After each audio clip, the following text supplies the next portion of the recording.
Hi everyone, this is Cherry Enchantress, and this is your daily dust for Tuesday, October 3rd, if you're watching in real time, but it can also be a timeless reading whenever you stumble upon it. I'm using the Light Seers Tarot today because it is another one of those decks that is borderless that I really like. So I've been showing you some of the borderless decks that I have.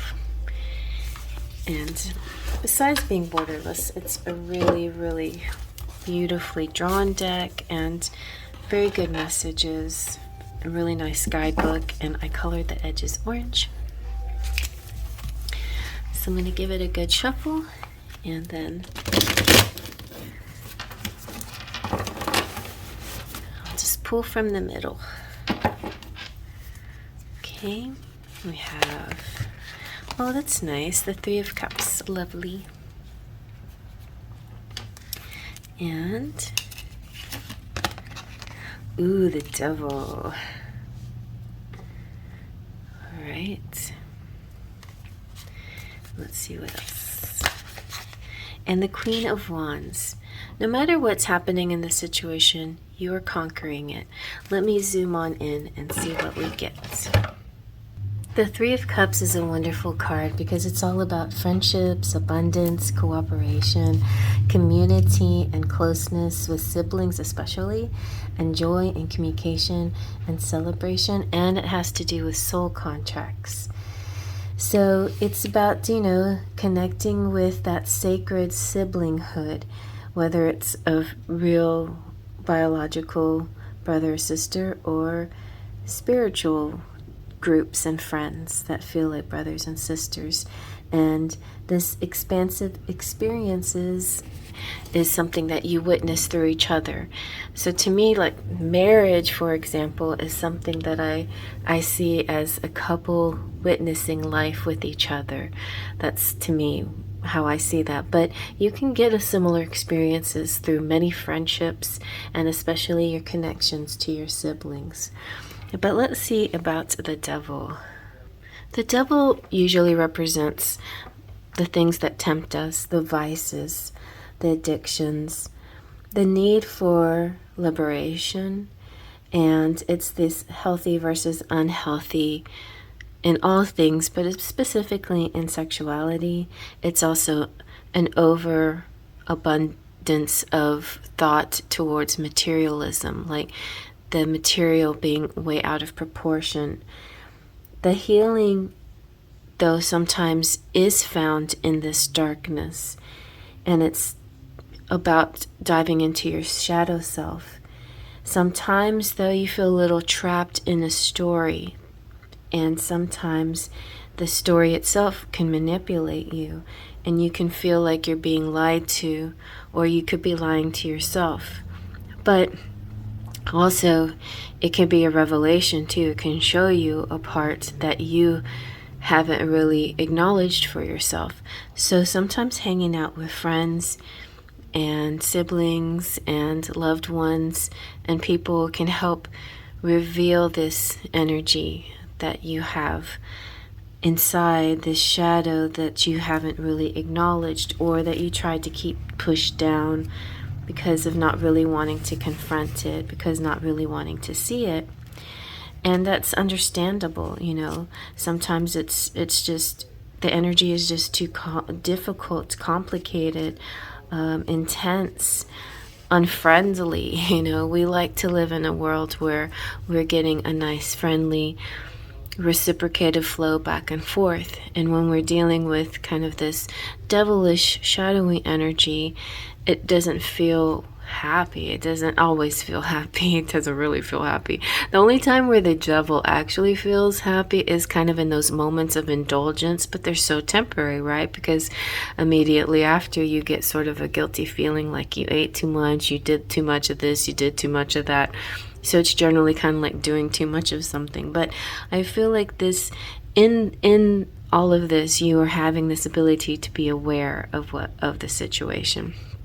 So you see your ego self, and then you're observing that and seeing where you're going overboard in some places. But at the same time, not judging and not criticizing and allowing for the fact that sometimes you make mistakes or sometimes you go a little overboard.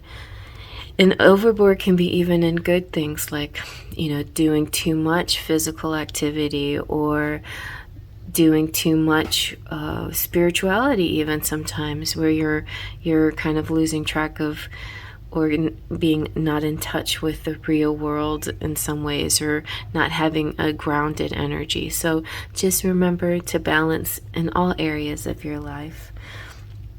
The Queen of Wands, though, is a representation of getting it under control, basically getting that balance that you needed and being able to take this.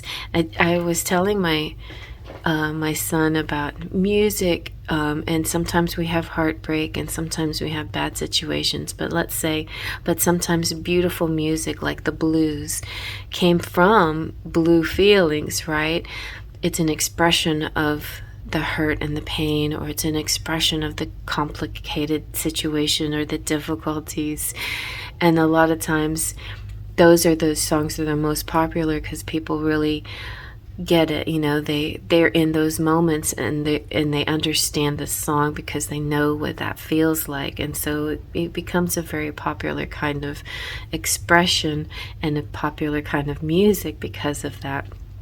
We like songs too that are bright and cheerful, but we seem to tap into more of the angst kind of music, the music that really speaks to our hearts and our gut feelings. So there could be some creative expression that comes out of these darker times, or this shadow side of yourself, and it's a beautiful way of releasing that energy in a positive way, like making lemonade out of lemons. So it's creativity and passion and determination and confidence and joy. It's the bold expression and helping others too, as you build your queendom, and it's all in your power. You are capable and fierce. It's time to root into your purpose and boldly step into the limelight of your life.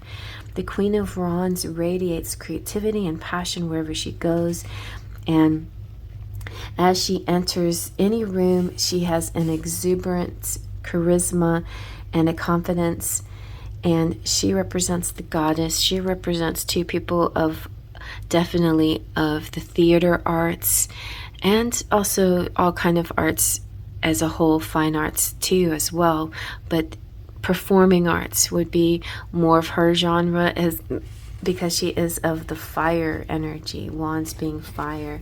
She is somebody who's very outgoing and laughs easily, has a bright smile, and so it's okay to hold on, hold a shadow in the light, but don't let it push you down so deeply that you can't find it again.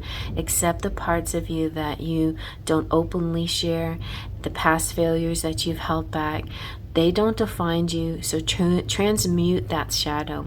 Sit with it briefly and then light it on fire, because you don't need it anymore. I fill my world with an intense light that connects and incites passions. So get passionate and know that even in the dark times, those moments are helping you to get to that light and to find out who you truly are. All right, so I hope you like that, especially through friends and other people in your life. And if you need anything else, definitely feel free to email me for a private reading. And if you like this one, thumbs up and subscribe if you're not a subscriber. Thanks for coming by. Faith, Trust, and Pixie Dust.